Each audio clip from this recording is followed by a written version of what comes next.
ओम शांति। महादानी और वरदानी बनो। दुनिया में कहावत भी है, कर भला तो हो भला, जिसमें बाबा हमें कहते हैं दुआएं दो और दुआएं लो। ये एक ही कहावत है, चाहे मन से, वचन से, कर्म से, बस हमें सबका भला करना है और भलाई लेनी है। यानी दुआएं कमानी है। और सबसे ज़्यादा दुआएं हमें कब मिलती हैं? जब कोई आत्मा किसी बात से, किसी परिस्थिति से दुखी, अशांत हो जाती है, तो वो उसका दुख दूर करने से पहले उसकी बात को सुनो। क्योंकि हम दुख दूर तभी कर सकते हैं जब हम पहले उसके कारण को जानेंगे। भाई ये किस बात से दुखी है, पहले उसकी बात सुनो, फिर उसको बाबा की शिक्षा प्रमाण करने को कहो। और बाबा की शिक्षा हमें क्या कहती है? बच्चे, तो उस आत्मा को, उसकी आत्मा की गुण और शक्ति को जगा दे, फिर बाकी का काम वो आत्मा खुद कर लेगी। बाबा ने भी तो आकर के हमें हमारी याद दिलाई कि तुम शरीर नहीं आत्मा हो, तुम ही आत्मा शांत हो, तुम ही आत्मा शक्तिशाली हो। तो बाबा ने हमारे गुण और शक्तियों को स्मृति में लाया, और उसी स्मृति में लाने से ही हम आज अपने दुखों से बिल्कुल हल्के हैं। बस यही कार्य हमें भी अनेक आत्माओं के प्रति करना है। यही बाबा का ज्ञान, यही शिक्षा सबको देनी है। पहले पहला पाठ पक्का कराना है, फिर बाबा का, कि अब तुम बाबा को याद करो, ताकि तुम्हें उनसे शक्ति मिल सके, बल मिल सके हर परिस्थिति को, हर दुख को सहन करने का, या उससे बाहर निकलने की समझ मिले, शिक्षा मिले। जब हम उसे बाबा की शिक्षा प्रमाण समझाएंगे तो उसकी स्थिति भी अच्छी हो जाएगी, और उसकी अच्छी स्थिति से वो परिस्थिति भी हल्की लगने लगेगी। पहले भला हमें उस आत्मा के गुण और शक्तियों को जगाने का करना है।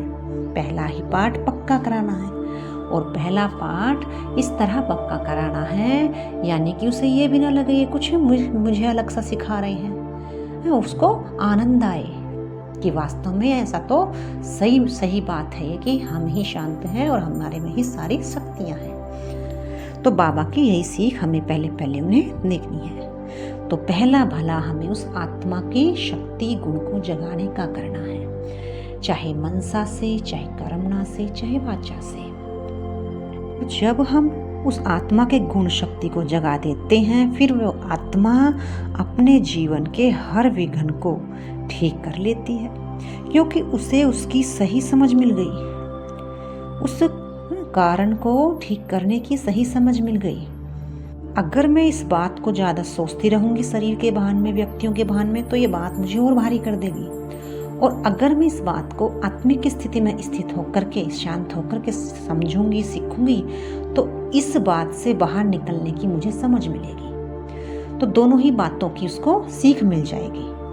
पहले बाबा का ज्ञान की समझ देकर आत्माओं का भला करना है, और हमारे पास भी दुआओं का खजा जमा होने लग जाएगा। क्योंकि कर भला तो हो भला, दुआएं देंगे, किसी का भला करेंगे तो भला ही मिलेगी, दुआएं ही मिलेंगी। और हमें ये सेवा मनसा से, वाचा से और अपने कर्मों से देखकर करनी है। दुआएं लेना और दुआएं कमाना, इन दोनों में ही अंतर है।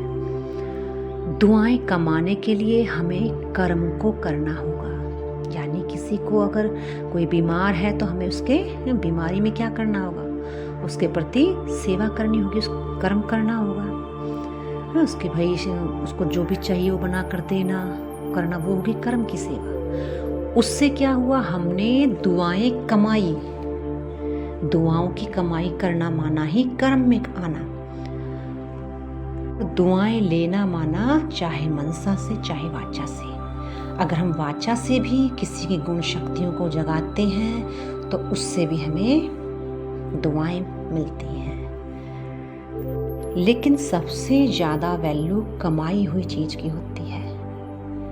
यानी किसी को कर्म करके सुख देना, करके सिखाना, करके उसका भला करना, उसको सुख देना, उसमें जो दुआ होती है ना, उसका तो क्वालिटी ही अलग होती है।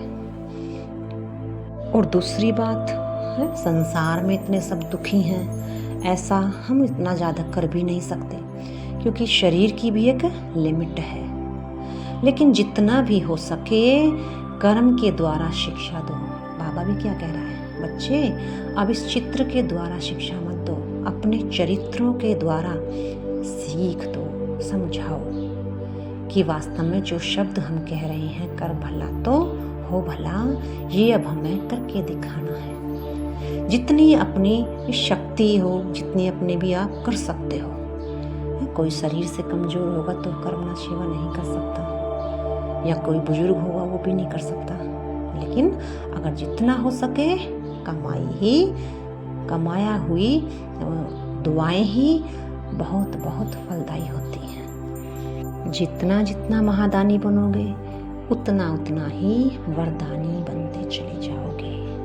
दूसरों के मुख से भी वरदान निकलेंगे और बाबा भी देख कर क्या करेगा, वहाँ मेरे बच्चे, वहाँ मेरे वरदानी बच्चे। आप अपने गुण और शक्तियों को स्वचिंतन करने से भी जगा सकते हो। जैसे आज बाबा ने मुरली में बताया था, स्वचिंतन प्रदर्शन को खत्म कर देता है। स्वचिंतन बाबा जैसे बताता है कि एक समझो मैं परम धाम में हूँ, स्मृति आ गई, फिर नीचे आ जाओ, मैं अब सत्युग में हूँ, फिर नीचे आ जाओ, अब मैं देवता हूँ, नीचे आओ, मैं ब्राह्मण हूँ, मैं फरिश्ता हूँ। बस स्मृति का ही ये खेल है, कुछ सोचना भी नहीं है इसमें, बस स्मृति स्वरूप हो जाना है। 1 सेकंड की ही बात है स्मृति में, इसमें संकल्प लाने की भी बात नहीं।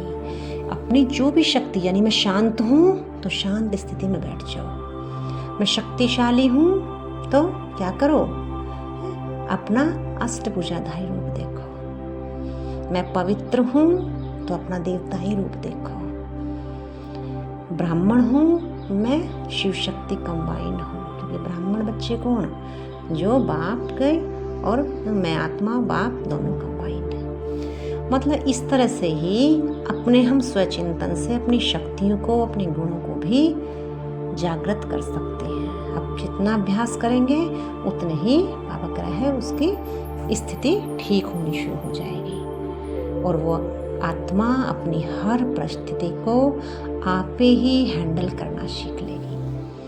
आजकल संसार में क्या है, यही है ना, कोई थोड़ी परेशानी हुई तो दूसरों के पास भागेंगे समाधान के लिए, न्यू हो गया, ऐसा हो गया, घर में वैसा हो गया। लेकिन बाबा ने बताया, बच्चे सारा समाधान तेरे अंदर है, तू तो खुद समाधान स्वरूप आत्मा है।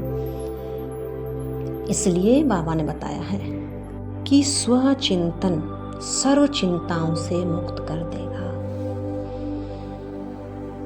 अच्छा, ओम शांति।